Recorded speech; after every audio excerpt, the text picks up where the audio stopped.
네, 여러분 안녕하세요. 오늘도 수요일 저녁에 대한결핵 및 호흡기학회와 비욘디가 함께하는 건강한 숨, 행복한 삶 시간입니다. 오늘은 세브란스 병원의 호흡기내과 강영애 교수님 모시고 저희 방송을 좀 들어보려고 하는데요. 네, 교수님 안녕하세요. 안녕하세요. 안녕하세요. 네, 교수님 소개 짧게 좀 부탁드립니다. 저는 세브란스 병원 호흡기내과에서 근무하고 있는 강영애라고 하고요. 저는 주로 모든 호흡기 환자분들 병원 오시는 분들을 보고 있지만 주로 이제 결핵 환자분들 진료를 많이 보고 있습니다. 그래서 오늘은 이제 제 진료실에 오셨던 분들이 궁금해서 이렇게 물어보셨던 부분들 이런 거 중심으로 해서 결핵에 대해서 말씀을 좀 드리려고 합니다. 네. 제가 미리 PPT를 봤는데 굉장히 귀여운 그래픽이랑 또 정말 쉽게 정리를 잘 해주셨더라고요. 그래서 오늘도 결핵에 대한 교수님 방송 잘 들으시면서 또 궁금한 것들 있으시다면 다 질문 주시면 또 제가 잘 전달드리도록 하겠습니다.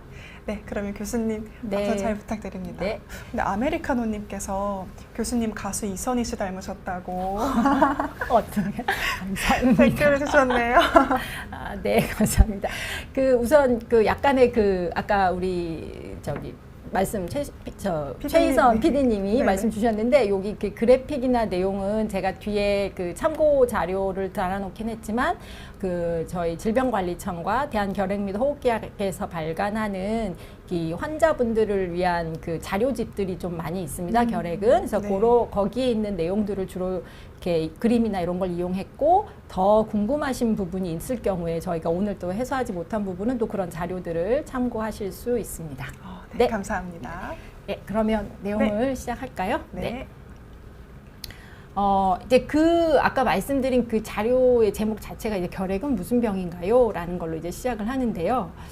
우선은 결핵은 이제 일단 균이 들어옵니다. 이제 결핵균이라는 균이 우리 몸에 들어와서 생기는 병이거든요. 그러니까 내 몸에서 스스로 생긴 건 아니고 외부에 미생물이 들어오는 거기 때문에 저희가 이런 측면에서 봤을 땐 감염병이라고 얘기를 하고 코로나도 이제 바이러스가 들어오는 거잖아요. 그래서 같은 이제 감염병인데 또 하나의 측면은 이게 제가 이제 결핵을 앓고 있으면 제가 이렇게 말을 할 때 이 말을 통해서 또는 이제 기침을 하거나 해서 이제 균이 밖으로 튀어나갑니다. 이제 나가면 여기 이제 같이 이렇게 저희가 계신 분들이 그렇죠. 그러니까 숨을 안 쉴 수는 없죠. 저희가 이제 숨을 쉬어야 하기 때문에 숨을 통해서 또 다른 사람한테로 들어가서 결핵균을 옮길 수가 있습니다. 이런 걸 이제 저희가 전염이라고 하고 결핵 같으면 이게 특이하게 이제 그걸 공기매개 전염, 공기전파 전염이라고 했는데 그런 측면에서는 결핵은 또 이제 전염병이라고 부릅니다. 그래서 결핵은 지금 법정 전염병이고 예전에 1군, 2군, 3군 했지만 최근에 이제 2급 전염병으로 구정이 되어 있고 코로나 이런 건 1급 전염병이고요. 저희 중요도에 따라 네, 맞습니다. 그래서 결핵은 2급 전염병이고 그래서 저희가 결핵을 진단하거나 치료하게 되면 저기를 해야 됩니다. 이게 신고를 다 해야 되고 근데 이제 결핵은 이렇게 호흡으로 처음 들어오지만 그러니까 이제 제일 먼저 들어오는 데가 이제 폐거든요. 그래서 폐결핵이 대부분이긴 하지만 폐외 결핵, 그러니까 폐 말고 다른 위치, 온몸에 다 생길 수 있습니다. 임파선 결핵, 또는 머리로 갈 수도 있고요. 심장으로 갈 수도 있고, 뼈로 갈 수도 있고, 이런 걸 이제 폐외결핵이라고 하는데, 폐외결핵은 한 20에서 25% 정도 우리나라에서 생기는 그걸 보면 하고, 대부분은 폐결핵이 되고, 이 호흡기 결핵이 전염성이 있고, 폐외결핵, 임파선 결핵 이런 것들은 이렇게 나올 수가 없잖아요. 공기 중으로. 그렇기 때문에 전염성은 없습니다.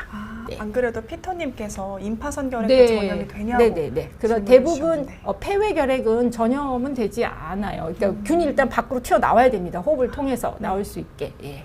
알겠습니다. 네. 그리고 그럼 이제 늘 오시는 그러니까요. 분들이 결핵이 아직도 많나요? 본 적이 없는데 지금 또 질문에 아직도 우리나라 환자 결핵이 많은가요? 라고 하시고 사실 외래 오셔서 결핵입니다. 결핵으로 또는 진단받았고 또 치료를 해야 됩니다 하면 믿지 않으시는 분들이 많으세요. 네, 맞습니다. 근데 아직도 결핵이 우리나라에 있습니다. 있고 사실 우리나라의 어떤 여러 가지 수준에 비해서는 많은 편인 것도 사실이고요. 그러니까 사실 우리가 이제 어떤 병이 얼마나 있나 이런 거를 저희가 이제 보통 이렇게 측정할 때 이 사람, 그러니까 인구 10만 명당 1년에 그 병이 얼마나 생기나 뭐 이런 걸로 우리가 그 얼마인지를 병을 좀 비교하거든요. 네. 그래서 이게 뭐 발생률이라고 하는데 이게 10만 명당 해보면 뭐 10만 명당 뭐 40명, 50명 뭐 이런 정도 수준인데 지금 이게 2020년 이게 잘 딱 와닿지는 않으시죠. 근데 이제 요걸 보면 여기에서 보시면 이게 그냥 우리나라 결핵이 줄고는 있구나. 이거는 충분히 이제 보실 수 있을 겁니다. 이게 2012년이고요. 이게 2020년인데 보시면 뭐 어떻게 보면 이게 절반 수준 정도로 줄었고 그동안 이 결핵을 줄이기 위해서 많은 노력을 했던 것이 여러 그 기관에서요, 뭐 정부에서도 노력했고 이제 보건소 또는 병원에서 이렇게 치료하는 이런 측에서도 많이 노력했던 건 사실이고 실제 환자 숫자로 보면 우리나라의 현재 결핵 환자가 한 3만 명에서 2만 명 사이. 그러니까 작년 2020년에는 2만 5천 명 정도가 결핵으로 진단받고 신고가 됐습니다. 근데 이게 10년 전, 아까 10년 전만 해도 한 해 약 한 5만 명 정도가 생겼었고요. 이렇게 줄고 있는 것은 사실이지만 여전히 이렇게 높고, 두 번째는 우리 아까 이제 우리나라의 여러 수준에 비해서 이게 높다라는 건 늘 저희가 이제 항상 OECD를 네네. 많이 들어봤고 저희가 또 뭐 이제 선진국 뭐 이런 것도 많이 얘기를 하잖아요. 요게 이제 OECD 평균 수준의 어떤 생기는 발생률이라고 보면 저희가 발생률이 1등이에요. 엄청 높은데요? 그쵸. 평균과는 이렇게 수준이 확 차이가 날 정도로 높고, 이게 발생률이고요. 사실은 최근까지는 몇 년 전까지만 해도 이 결핵이 생기는 거 더하기 그다음에 이제 결핵으로 사망도 많이 하시거든요. 그러면 결핵으로 인한 사망률도 1등이었습니다. 늘. 근데 최근 한 1, 2년은 아까 발생률 1등에서 이제 사망률이 약간 순위가 내려와서 지금 아까 OECD로 치면 한 3위 정도는 되지만 여전히 높고, 국내 이제 결핵으로 인해서 사망하는 게 국내 여러 사망 원인들 중에 한 14위 정도 되고, 아까 여러 말씀드린 이제 법정 감염병, 전염병들 중에 1등이다. 코로나보다도. 예, 2020년도에 보면 코로나 사망자 수가 이제 900여 명인데 결핵으로 인한 사망자 수가 한 1,300여 명 되고, 네. 다행히 이제 결핵으로 인한 이런 사망자 수도 결핵의 어떤 발생 수도 이렇게 줄어드는 것처럼 다행히 좀 줄고는 있지만 여전히 아까 보았던 것처럼 높아서 우리가 어떻게 이제 결핵을 발생도 줄이고 사망도 줄이고 할 수 있는지에 대한 여러 이렇게 정책적 노력들을 사실 많이 하고 있습니다. 네. 근데 조금 더 어려운 것 중에 하나는 이게 연령에 따라서 이 발생과 사망이 많은 차이가 나고 있어서요. 이렇게 결핵이 아까 이렇게 줄고는 있지만 아까 뭐 한 2만 5천 명 정도의 그 환자가 우리나라에서 1년에 생긴다면 이 65세 이상에서 거의 절반이 생긴다는 거. 그리고 이제 사망도 아까 한 뭐 1,400명 정도 한다면 열의 8, 한 80% 이상은 대부분 65세 이상에서 사망률이 높아서 저희가 늘 뭐 모든 질환이 나이가 들면서 이제 더 생기기도 하고 이겨내기도 어렵고 한 부분이 있긴 하지만 결핵 역시 그런 부분에 있어서 어려운 점이 있는 부분이 있습니다. 결핵은 그러면 어떻게 생길까? 아까 이제 결핵은 이제 전염병 또는 감염병이라고 얘기 드렸기 때문에 일단 균이 들어와야 됩니다. 그래서 제가 늘 이제 같이 저희가 뭐 학생들이나 같이 이제 공부하는 우리 다른 선생님들하고 얘기할 때면 제가 이렇게 말을 열심히 하면 균이 막 나와요. 제가 만약 결핵 환자라면. 네. 그래서 그러면 이 안에 있는 제가 말을 할 때 기침을 할 때 나온 이 결핵 균들이 이 공기 중에 떠다니면서 이 공간을 같이 사용하고 있는, 제가 이렇게 손을 잡았다고 전염이 되는 건 아니고요. 이렇게 같이 이렇게 공간에 있기 때문에 여기 있는 공기들을 다 같이 우리가 호흡할 수밖에는 없잖아요. 그런데 또 안 걸리시는 분들이 그렇죠. 있잖아요. 그래서 이게 지금 이런 상황을 저희가 노출됐다라고 네. 저희가 같이 있는 거는 노출됐는데, 노출되신 그 상황에서 다 걸리진 않아요. 다 감염이 되진 않습니다. 그래서 이제 노출이 되는 경우를 이제 저희가 밀접 접촉자 이런 상황을 100명이라고 치면 이렇게 퍼센트로 쳤을 때 네. 들어가서 이 결핵균이 몸에 들어가서 감염이 되는 게 한 평균, 이거는 다 이제 평균적인 걸로 생각을 하시면 되는데 한 30% 정도.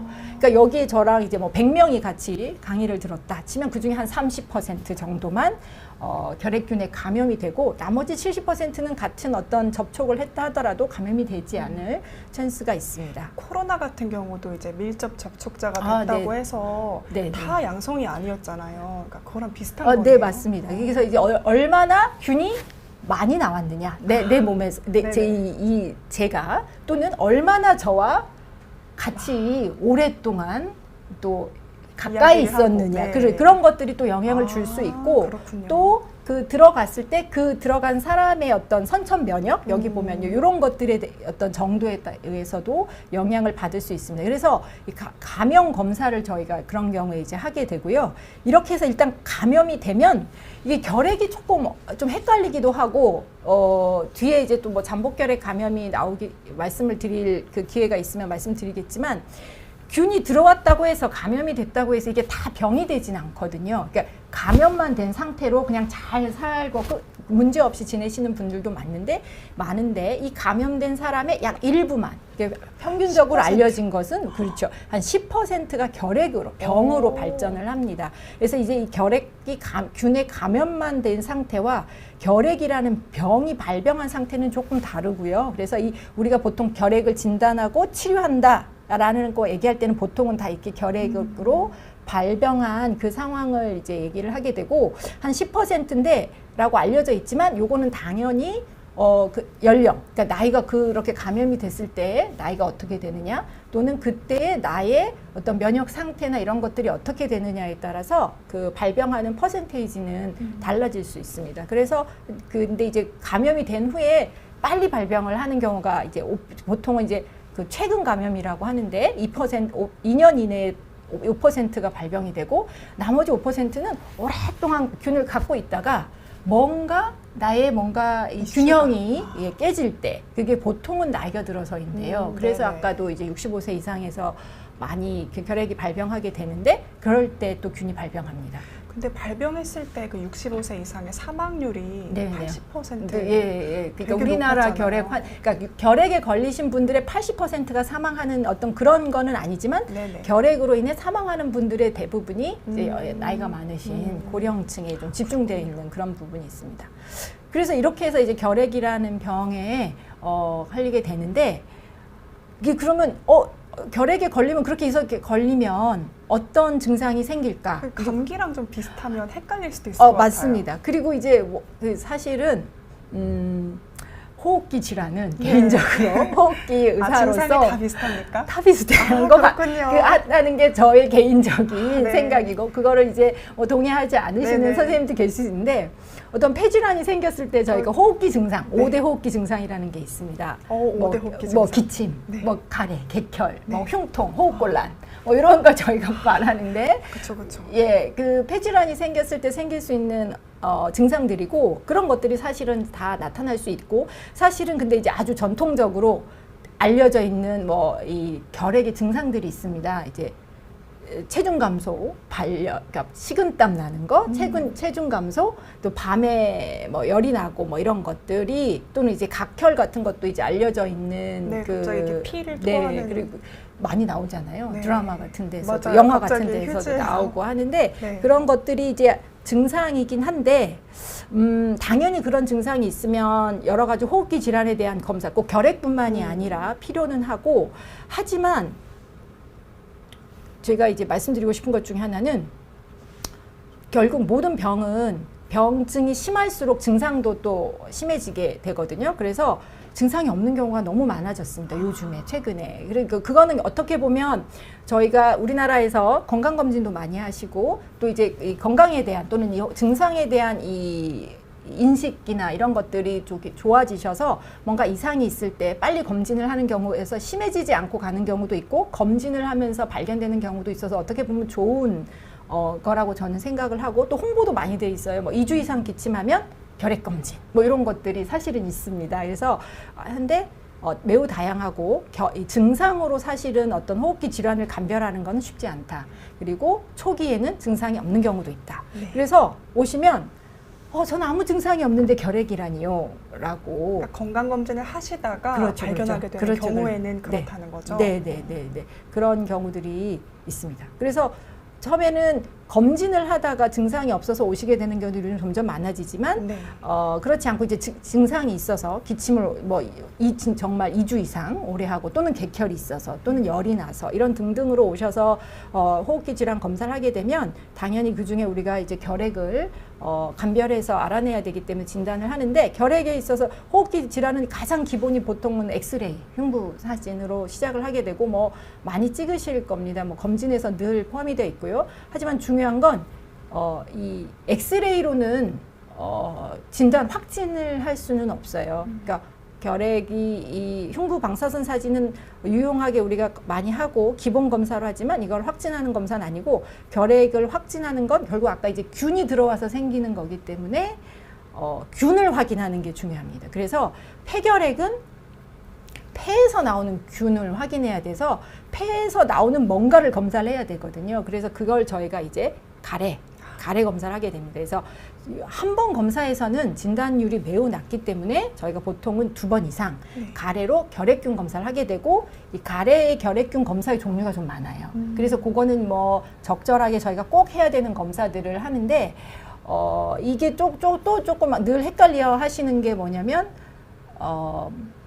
왜 이렇게 검사가 안 나오나요? 왜 뭐 2달이, 1달이 지났는데 이제 와서 결핵이라고 옛날에 검사 검사를 결과요? 네. 이제 가래 검사를 하면 균이 있는지 없는지를 보는 검사를 저희가 보통 한 3가지 정도를 하게 되고요. 그게 이제 도말 검사, 배양 검사, 그리고 여기에 있는 이제 유전자 증폭 검사, 이렇게 이제 이걸 이제 저희가 이제 PCR이라고 하기도 하는데, 이게 다 균을 보는 방법이지만 보는 방법이 조금씩 틀리고 장단점이 또 다 있습니다. 그래서 도말 검사와 유전자 증폭 검사는 최근에는 뭐 바로 거의 당일이나 그 다음날 결과를 알 수 있는 정도로 빠르게 알 수 있는 신속한 경우 있지만 알아내는 능력, 이게 조금 떨어집니다. 그래서 예, 충분히 균이 있는지 없는지를 키워서 알아보는 게 이제 배양 검사라는 건데, 그거는 이 결핵균이 아주 천천히 자라요.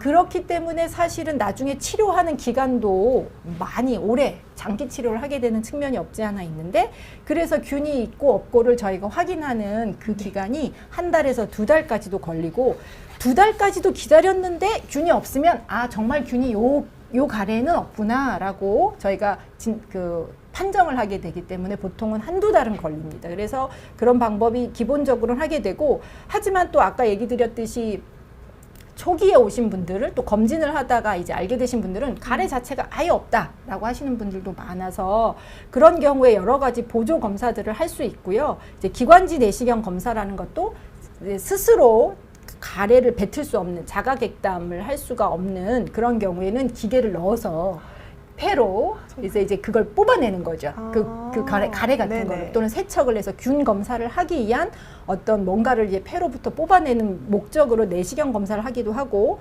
CT를 가지고 결핵을 확진하는 경우는 드물지만 엑스레이보다는 조금 더 다른 질환, 결핵 외에 다른 게 아닐까 하는 것들을 더 자세히 확인할 수 있고, 균이 나오지 않는 경우에는 아주 특징적인 어떤 결핵의 의심 소견들이 CT에 보이면 그런 것들을 바탕으로 해서 결핵을 진단하기도 할 수 있습니다. 또는 정 안 될 때는 조직 검사를 하기도 하고, 사실은 진단은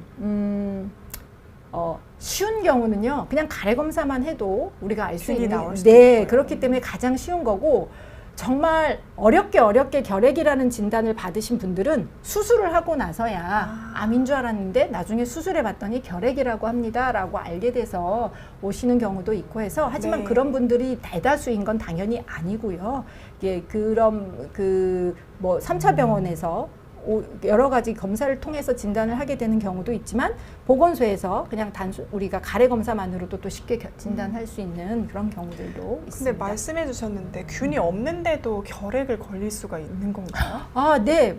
바로 다음에 균이 없는, 말씀하세요. 왜냐면 호흡기 질환으로 균이 들어왔으니까 발병되는 거 아닌가? 네, 맞습니다. 균은 그래서 늘 물어보죠.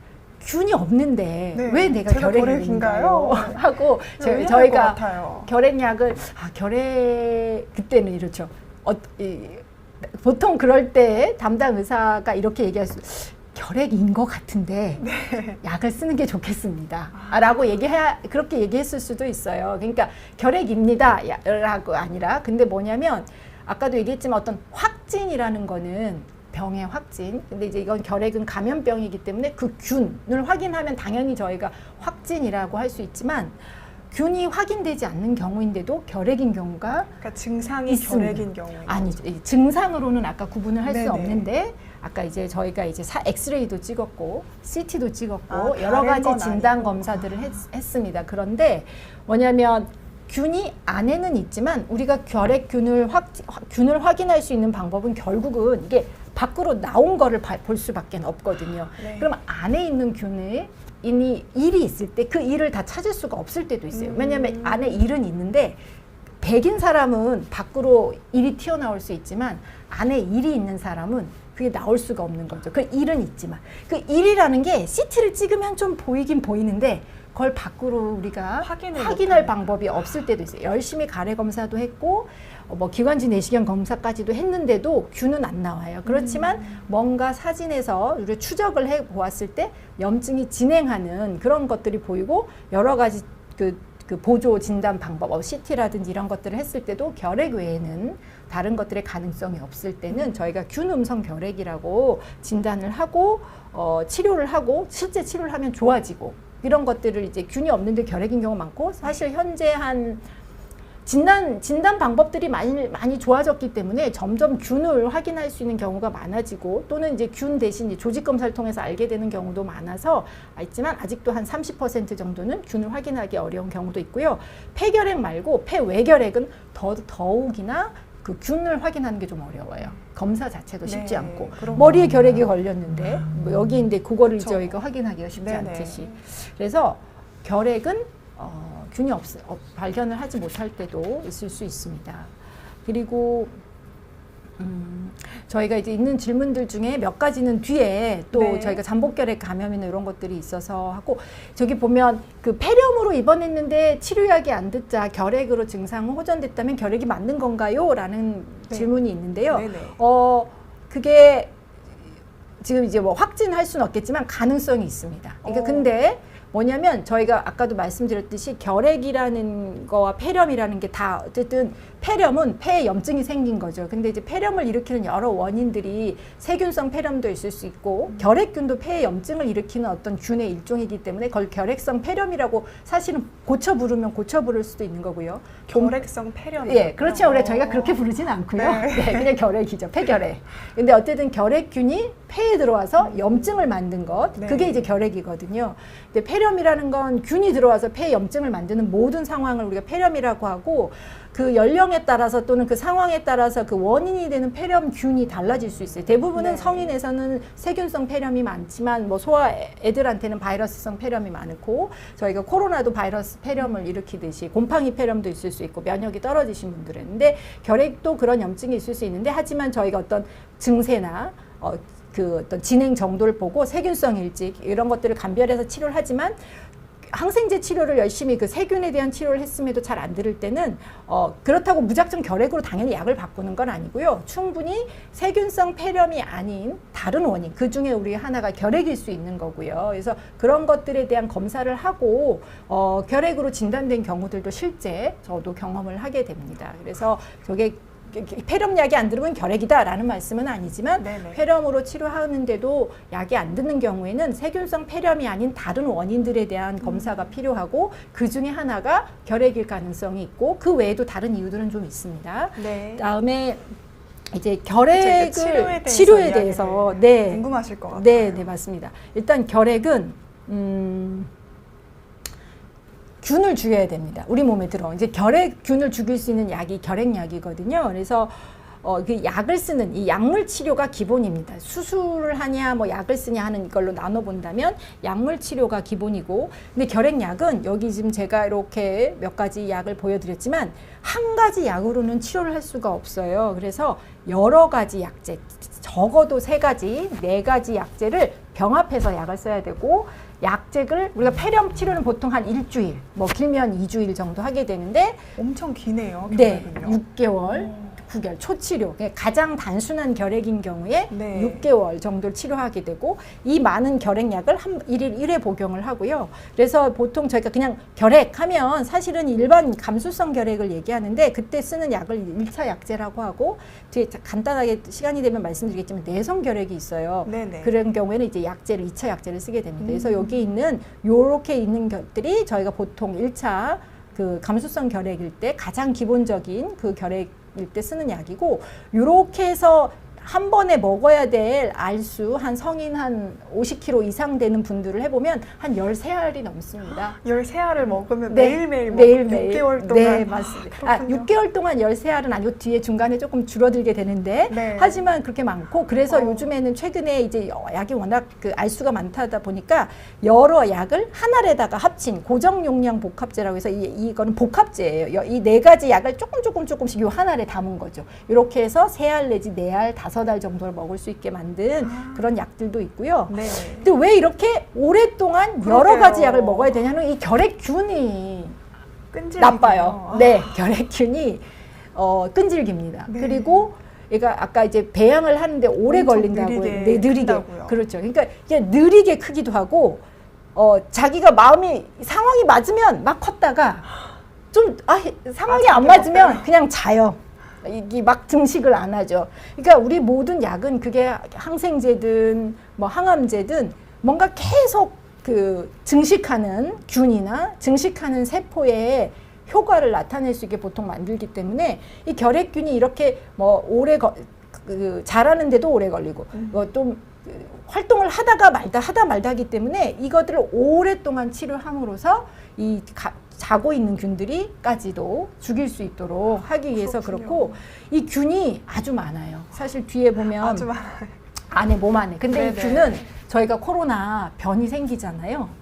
델타 변이, 오미크론 변이 이렇게처럼 몸속에서 계속 변이가 균이 되나요? 누구나 다 이 균들은 살기 위해서 다 변이가 자연적으로 생깁니다. 그래서 그 변이가 생기는 균들이 있기 때문에 하나의 약만 쓰게 되면 그 변이가 있는 그 균들은 죽지 않을 수 있죠. 그러면 이제 대부분의 균이 하나의 약으로 좋아졌다고 하더라도 변이가 있는 균들이 결국은 나중에 다시 생기기 때문에, 그런 것들을 내성이 발생하는 걸 막기 위해서 여러 약제를 아까 3개지 4가지를 장기 치료하는 것이 우리 원칙이고, 그래서 전염성도 줄이고 내성도 막고 오래 치료해서 재발도 방지하고 하는 게 결핵 치료의 목표고, 그래서 보통 우리가 6개월 하면 첫 2달 그걸 이제 집중 치료기라고 하는데, 이때 아까 말씀드린 한 13알 정도에 되는 약을 먹게 되고, 이제 2달이 지나면 이제 조금 크게 죽을 균들은 죽었고, 이제 조금씩 활동하는 균들을 길게 죽이기 위해서 유지 치료기를 한 넉 달 정도 하는데,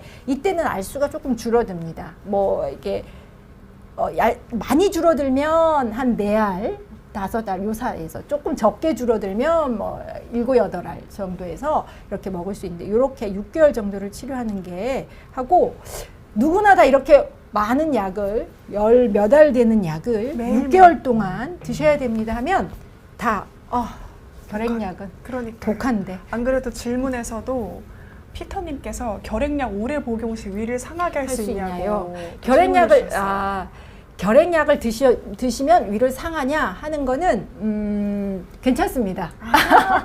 안 네. 상한다. 뭐 걱정하는 아니, 것만큼 상하진 않는다. 네, 맞습니다. 이건가요? 네. 그래서 약을 먹는 동안 불편함을 느끼시는 분들은 많으세요. 아까 네. 위장장애, 이겠죠. 속이 불편하고 울렁 쓰리고, 왜냐하면 결핵약은 저희가 공복에 먹게 되는데, 약의 흡수를 돕기 위해서, 그래서 공복에 많은 약을 먹기 때문에 네네. 속쓰림이라든지 또는 약 자체가 그 울렁거림증, 뭐 이런 이 불편함, 네네. 이런 것들을 호소하시는 분들은 많지만, 결핵약을 드심으로써 위가 상해서 나중에 어떤 영구적인 후유증을 남긴다든지 그런 경우는 거의 없기 때문에 그렇군요. 괜찮습니다. 그러니까 약을 먹을 때만 힘드신 좀 경우들이 많고, 힘들어도 참고. 네. 근데 그 중에 하지만 당연히 정말 힘든 분들이 있으세요. 그래서 다들 결핵은 독하다던데 어떻게 이걸 다 먹나요? 이게 늘 걱정이시고, 사실 저희가 진료실에서 하는 일은 결핵약을 잘 드실 수 있게 6개월 동안 또는 9개월 동안 그냥 도와드리는 거. 그냥 그게 사실 저희가 진료실에서 하는 일이지 결핵을 저희가 치료해 드릴 수는 없거든요. 결핵약을 먹고 그 치료해가는 과정을 겪는 거는 이제 또 결핵 환자분들이시기 때문에 그래서 여기 있는 이 모든 부작용, 그러니까 힘든 증세들이 사실은 다 나타날 수 있습니다. 아까 이제 불편한 입맛이 없고 속이 쓰리기도 하고 어떤 분은 토하기도 하시고 항생제의 어떤 알레르기 반응처럼 가렵고 발진이 생기기도 하고 뭐 온몸이 쑤시고 아프고 어떤 분들은 이제 관절통 때문에 걷기가 힘들다 또는 통풍이 간혹 생기시는 분들도 간혹 있고요. 또 이렇게 다 결핵약 부작용은 이렇게 네 이렇게 많이 다 생기는 게 아니고요. 아닙니다. 그래서 그냥. 이런 여러 가지들이 있을 수는 있어요. 그래서 저희가 늘 말씀드릴 때 이제 설명을 드리긴 하지만 네. 그래서 이걸 설명을 드리면 다 걱정이 앞서서 약을 드시는 게 우선 심리적 부담감부터 네네. 많이 들게 되는데 대부분은 잘 드시고요. 대부분은 잘 드시고 네. 열에 한두 분 정도가 많이 힘들어 하셔서 하지만 중요한 거는 뭐냐면 아까도 말씀드린 저희가 진료실에서 뭐 의사든 또는 저희가 이제 이제 뒤에 말씀드릴 뭐 민간 공공 협력 사업으로 PPM 사업이라는 걸 해서 결핵 상담실이 있는 병원들이 꽤 많은데 거기에서 이제 환자분들을 상담해 주시는 그 결핵 관리 간호사 선생님들이 계시거든요. 그런 의료진들은 전부 다 이제 그 약을 끝까지 잘 드실 수 있도록 도와드리는 게 목표고 그래서 결핵약이 부작용이 있는데 그 약을 계속 드실 수 없는 경우도 분명히 생기고요. 네. 그리고 어떨 경우에는 있지만 잘 달래가면서 드실 수 있는 경우도 많고요. 그래서 그것들을 적절하게 상의를 하는 게 필요합니다. 혼자 힘들어서 꼭 참는 것도 안 좋을 수 있으니까요. 맞습니다. 맞아요. 그게 이제 아까 열에 한두 분 정도는 정말 약을 바꿔야 되는 경우들도 있거든요. 네네. 그렇기 때문에 그런 거를 또 놓쳐서 너무 힘들어져서 오실 때도 있고 또는 꾸준히 약간의 이제 보조 치료를 하면서 잘 드실 수 있는 상황인데 너무 겁을 먹고 약간의 증상이 나온 것 때문에 약을 중단을 여러 번 반복하다 보면 실제 결핵 치료 자체가 어려워지는 어려운 경우도 있고 해서 여러 가지 상황이 발생할 수 있는 것들을 그냥 충분히 인지하고 네. 저희가 이제 잘 의논해 가면서 끝까지 마치는 게 중요하고 저희가 이제 있습니다. 네. 네. 네, 비슷한 이제 치료에 관한 질문이 네네. 좀 많이 올라와서요. 좀 다뤄보고 가면 네, 좋을 네, 것 같아요. 네. 먼저 허니베어님께서 PD님 좀 내려주시겠어요? 네. 이쪽에 있는 것 같은데요. 아까 허니베어님 질문이 있었는데 그 실시간 채팅창으로 네, 조금만 올려주세요.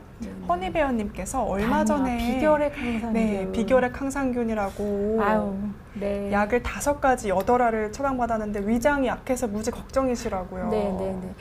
이게 또 약간 또 달라지는데요. 비결핵 항산균이라는 거는 결핵과는 다르고요. 아마도 이제 결핵과는 다른 질환이기 때문에 근데 이름에 결핵이 들어가 네, 있어서 맞아요. 그래서 헷갈릴 수 있을 것 같아요. 네. 그 아마 또 한 번 어떤 이런 비결핵 항산균이라는 질병을 다룰 기회가 아마 우리 여기 또 학회에서 네네. 있을 겁니다. 근데 비결핵 항산균과 결핵은 예전에는 어떻게 생각했냐면 결핵이 있으면 결핵 사촌이라고 생각했고 네. 또 결핵이 있으면 유사결핵이라고 생각했고 하지만 네네. 말을 잘 보면 그러니까 비결핵 항산균이라고 돼 있어서 결핵이 아닌 항산균, 그러니까 저것도 이제 균의 일종인 거예요. 하지만 결핵도 원래는 결핵 항산균이에요. 그러니까 또 이것도 이게 결핵성 폐렴처럼 풀어보면 결핵성 항산균. 네, 그러니까 그렇지만 다른 친구다. 네, 그죠. 그래서 저희가 결핵성 항산균이라고 하진 않지만 맞는 용어는 아니지만 이거는 비결핵성 항산균.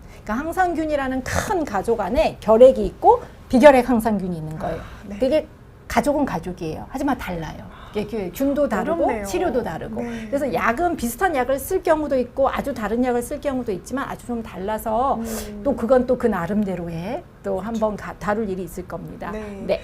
근데 얼마나 복용해야 나을 수 있는지 비결핵 항산균이요. 이거는 또 아주 또 다른 문제입니다. 또 다른 네, 문제입니까? 다른 문제. 결핵은 저희가 6개월, 9개월이라는 게 있는데 비결핵 항산균은 균이 종류가 사실은 결핵균처럼 딱 하나는 아니고요. 네. 아주 그 안에 종류가 아주 또 다양합니다. 그렇군요. 그리고 그거에 따라서 약제가 다른데 보통은 결핵보다 훨씬 치료 기간이 길고 균이 죽은 다음에 균을 가래 검사를 열심히 해서 균이 안 나온 다음에 한 네. 뭐 1년 정도 더 치료를 하기 때문에 아, 정말요? 보통은 18개월 이상이 되는 경우들도 많습니다. 근데 요거는 조금 더 그 기간이라 예 맞습니다. 조금은 다른 또 질환군이라고 생각하시면 될 것 같고요. 네. 네. 그리고 또 질문 좀 네네. 내려주시겠어요? 그 약물에 대한 질문이 하나 더 있었는데요.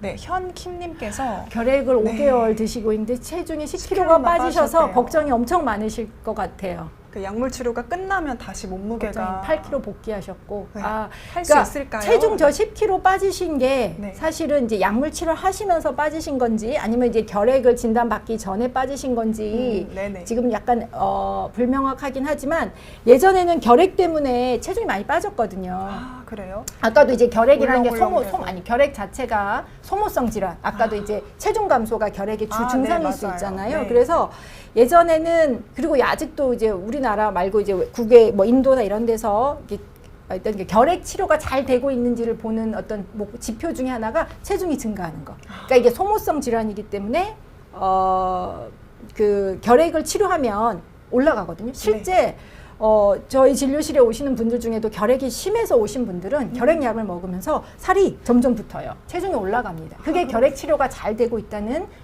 증거예요. 지표고요. 네. 그렇지만 또 어떻게 또 하면 약을 드시는 동안 약 자체를 몸이 받아들이는 게 힘들어서 그 또 잘 못 드셔서 아까 이제 위장 장애라든지 이런 것 때문에 체중이 되려 좀 빠지시는 분들도 있습니다. 그런 분들은 처음엔 결핵 자체가 심하지 않았던 분들이 약을 드시면서 그런 경우에 또 이제 하실 수 있는데 당연히 올라가십니다. 너무 따뜻하게 정확하게 잘 답변해 주셔서 감사합니다, 교수님.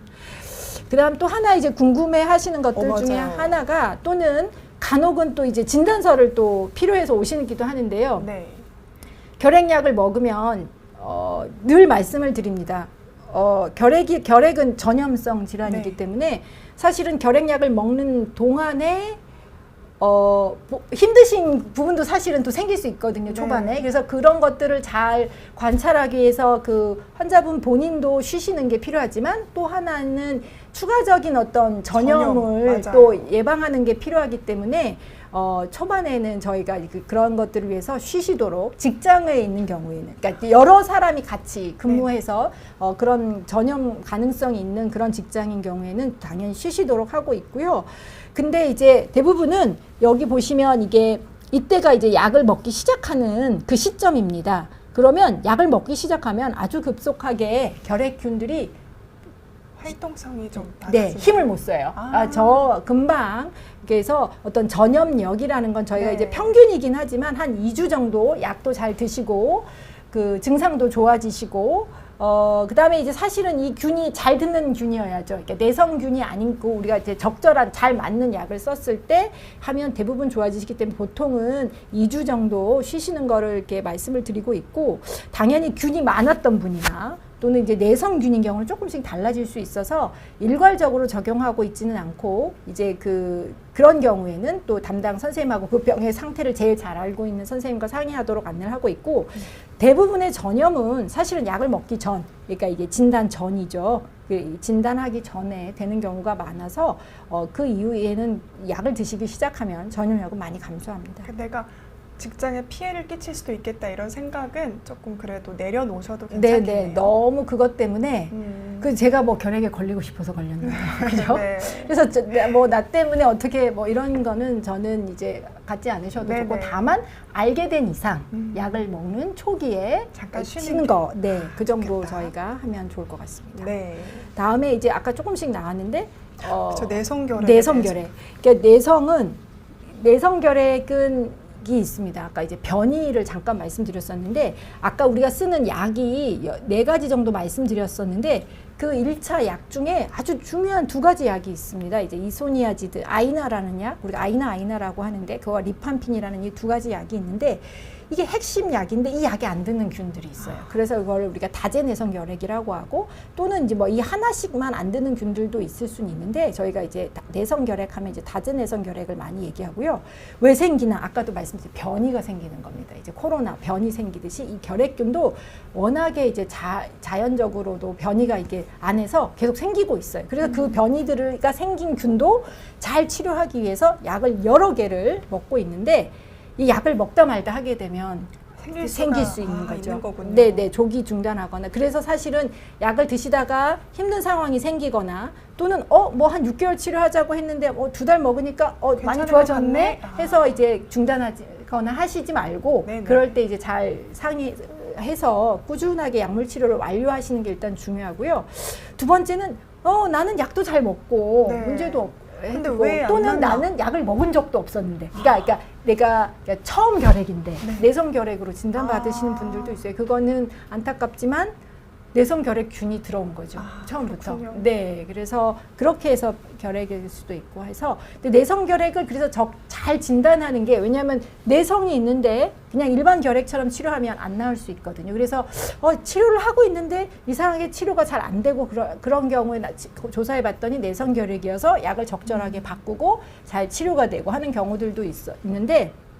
결국은 내성 결핵을 잘 진단해서 그거에 맞는 약을 고르는 게 중요하고요. 그래서 일단은 결핵이어야 되죠. 이제 결핵균 진단이 우선이고, 그래서 결핵균이 이 약에 우리가 쓰는 약에 잘 듣는지를 저희가 다 조사를 하게 되어 있습니다. 결핵균이 나오게 되면요. 그래서 그걸 약제 감수성 검사 또는 뭐 내성 검사라고 얘기하는데 그런 걸 통해서 그냥 일반 결핵인지 내성 결핵인지 이런 것들을 조사해서 내성 결핵인 경우에는 저희가 적절하게 약제를 쓰고 있고 우리나라 내성 결핵이 수도 아까 우리 결핵 환자 수도 이렇게 줄고 있듯이 내성 결핵 환자 수들도 많이 줄고 있습니다. 있네요. 네, 2010년경에 뭐 1000명 가까이 하다가 지금 한 500명 이하로 많이 떨어졌고요.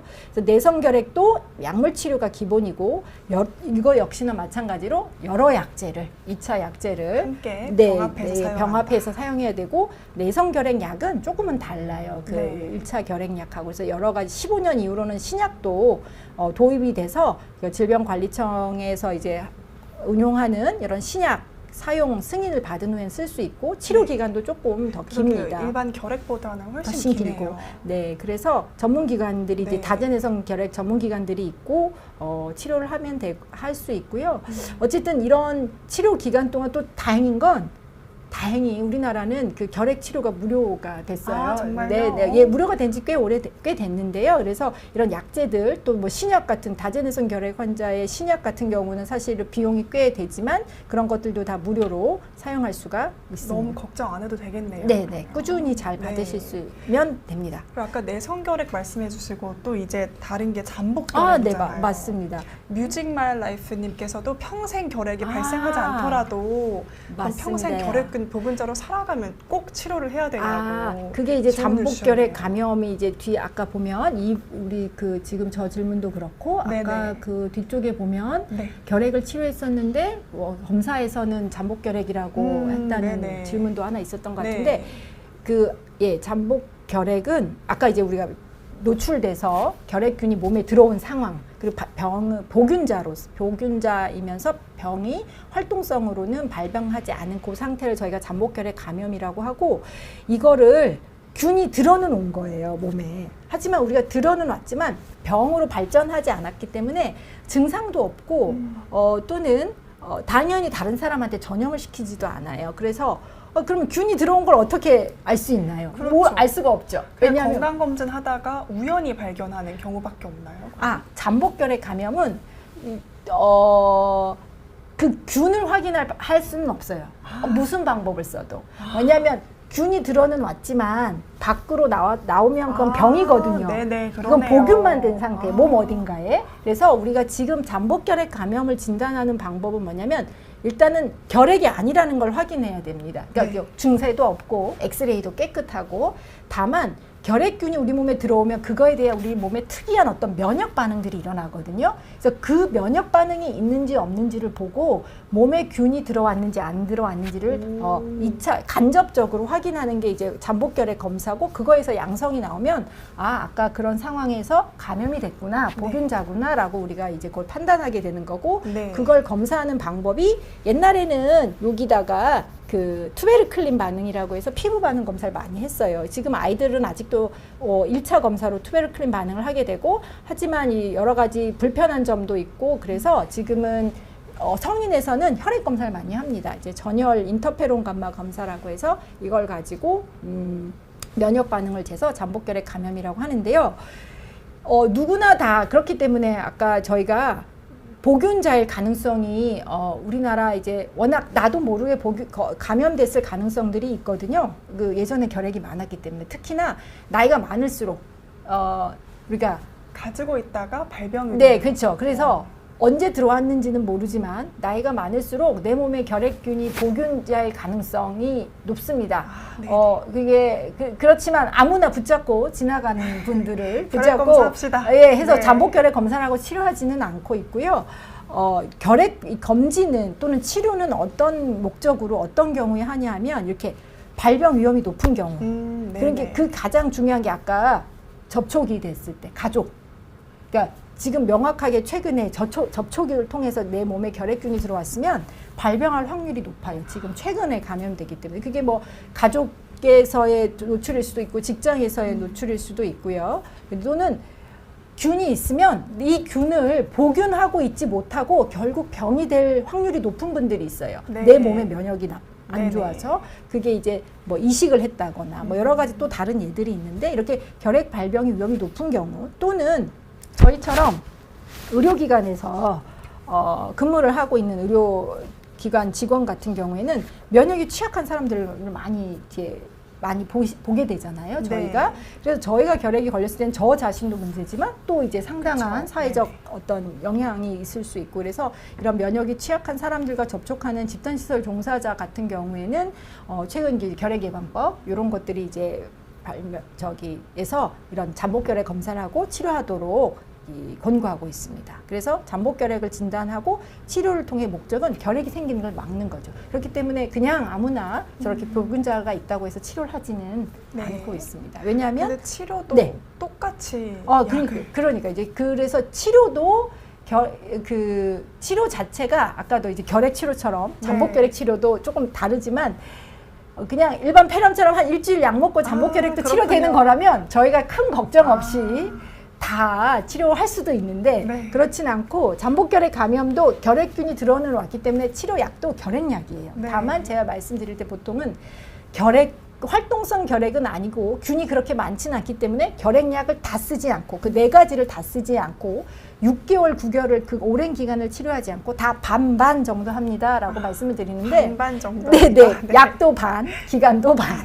근데 이제 워낙에는 그 결핵 약 중에 저희가 잠복결핵 치료로 쓰는 약이 요 2가지 정도가 있습니다. 예전에는 요 아이소니아지드, 이 아이나라고 하는 요 약을 한 9개월 먹었는데 너무 길고 치료도 까먹을 수도 있을 것 그러니까 같아요. 네, 그런 면이 있어서 요런 아주 전통적인 방법에 대해서 리팜피닌 약을 4개월 먹거나 아니면 2가지 약을 한 3개월 먹거나 네. 이제 그런 것들이 저희가 이제 여러 연구를 통해서 큰 무리가 없다, 같은 효과가 비슷하다라고 해서 이렇게 약을 치료를 하고 있고, 네. 적절하게 이런 기간 동안 잘 받으면 결핵이 발병하는 거를 한 60에서 90% 정도 예방할 수가 있습니다. 네.